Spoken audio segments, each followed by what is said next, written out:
seat. Perfect. Okay, so as you can see, things that you'll need on the board, order of operations, prime numbers, all that. That'll be on this thing. It'll automatically cycle for what you need. Okay, and I'll put that back up there here in a second.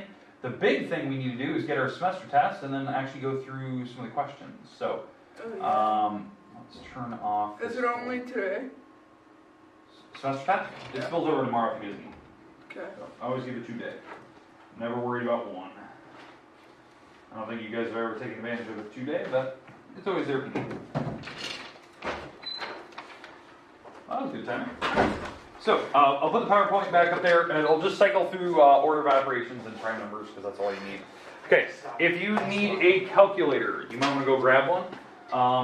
Multiplication chart I will provide for you.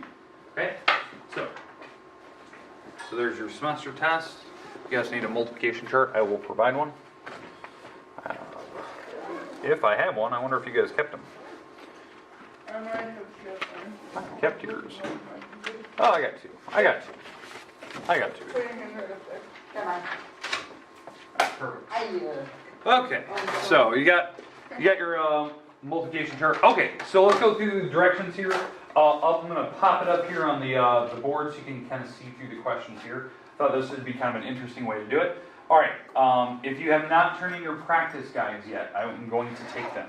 I don't know, did you guys turn those in yesterday? I don't know if you have. I think I left mine here with you. You might have.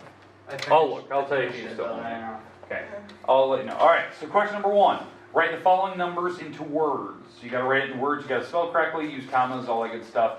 So there's problem number 1. That's what it should look like. Problem number 2, you have to find the average. That's the one you can use your calculator on. So keep that in mind. You'll want to use a calculator and actually show like a few things on paper, like what numbers you're getting and all that good stuff. Okay? You should remember what an average is. Find the solution to that problem. That is an order of operation problem. You should know how to simplify that thing down. Should be somewhat easy, familiar to you, so hopefully you get the right answers. That you should be showing each step as you go down. 4, you have to find the factor tree. So go as far as you can with the factor tree. Try to find every combination of numbers that give you 28 there.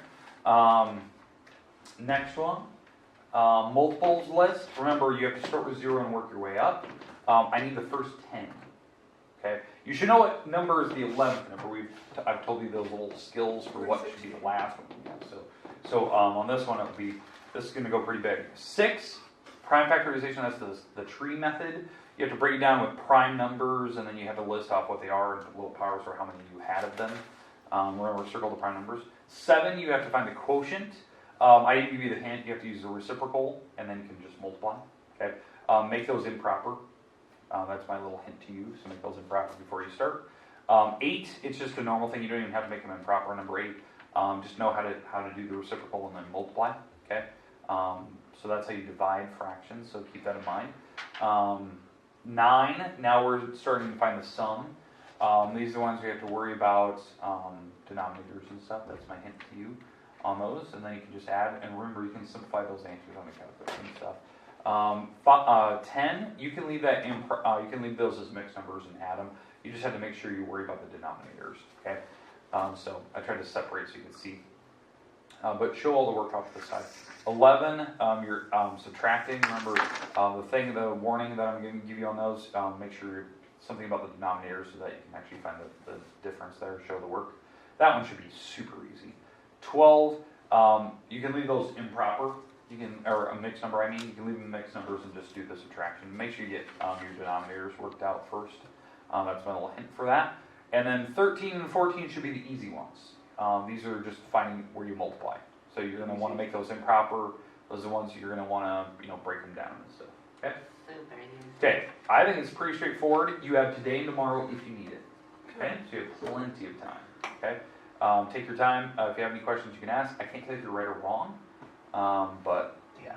So I know. Can we ask you for somewhat right or wrong? Maybe. So PowerPoint will be on the board. I'll have it cycle through. It's pretty straightforward. It's only got 3 slides to it. We don't have too many formulas like some of the other classes. Some of the other classes have like a 16-point slideshow that they have all their formulas. It's all the circle now. but you guys only have a couple things. So your slideshow will only have 3 things on it. So 3 slides, you don't even use them for the rest of them, but make sure you're working. You can use calculators on certain problems, but make sure you're showing work and stuff. But yeah, the rest of it is yours. Kind of work at your own pace. If you have a question, don't be afraid to ask. I mean, it doesn't hurt to ask. I can either turn you down or get you pointed in the right direction. But there you go. I'm going to stop the camera.